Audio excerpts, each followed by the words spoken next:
Gjaku i Ilaria Sulës ishte gjithandej dhe sado që Mark Sampson dhe nëna e tij u përpoqën Talanin, mjek ligjor gjetën sërish njolla të shumta të tij. Në bazë të raportit të publikuar nga mediat italiane, gjurmë Gjaku u gjetën në dyshemen e dhomës së gjumit të 23 vjeçarit poshtë dollapit, në pjesën e pasme të karriges së tij, mbi jastëk, në tubat e dushit dhe lavamanit, si dhe në dorezën e jashtme të derës së banjës. Një njoll 10 deri në 15 cm është gjetur edhe në murin e majtë të korridorit, rreth 1 metër mbi tokë. Hetuesit po përpiqen të kuptojnë nëse bëhet fjalë për një gjurmë të lënë nga viktima e sulmuar nga mbrapa dhe e goditur 3 herë në qafë në mënyrë brutale me një thik kuzhine.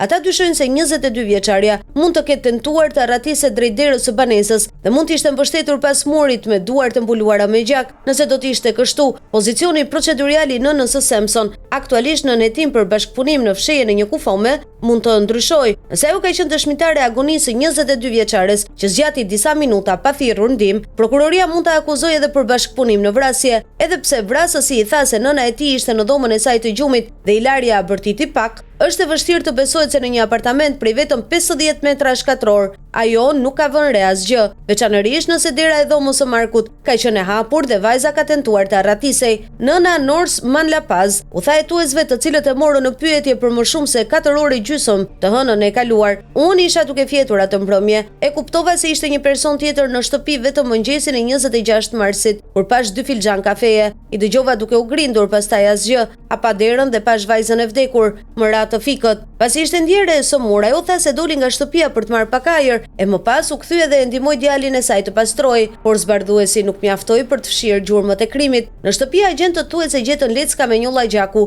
dhe njëjti gjak ishte mbetur edhe në tubacionet e banjës, ku ndoshta lanë leckat. Hipoteza tjetër është se njolla e gjetur në murin e korridorit mund të jetë bërë në fazat e fshehjes së trupit. Nuk dihet nëse Marku është ndihmuar edhe nga Ema për të futur trupin e Ilarias në valixhe, pasi e kishte mbështjellë në 2 thas. Fakti është se ai e mori atë valixhe pikërisht nga dhoma e gjumit të prindërve të tij, gjatë seancës paraprake. 23 vjeçari me origjinë filipinase, në përgjigje të pyetjeve të gjyqtarit, u përgjigj se me Ilarian kishte kryer marrëdhënie seksuale mbrëmjen e 25 marsit, pasi ajo kishte shkuar në shtëpinë e tij për t'i kthyer rrobat, pasi e kishte lënë 2 javë më parë. Ndër pyetjet që prokurorët i kanë bërë mjekësisë ligjore është edhe ajo e verifikimit të kësaj rrethane gjatë autopsisë. Marku mund të ketë gënjur edhe në këtë rast, duke qenë se i kishte thënë hetuesit se kishte dhënë disa provime për arkitekturë në Universitetin La Sapienza, por hetuesit zbuluan se ai kishte marrë vetëm 1. Pika tjetër kyçe për të kuptuar përfshirjen e mundshme të babait, aktualisht jo nën hetim, është të kuptohet koha në cilën ai vrau ishin e tij. Ai tha se e kreu vrasjen rreth orës 11 të mëngjesit të 26 marsit, kur po i sillte mëngjesin në dhomën e saj dhe kur babai i tij ishte në punë pranë Vatikanit, por Ilaria nuk ishte me pizhame.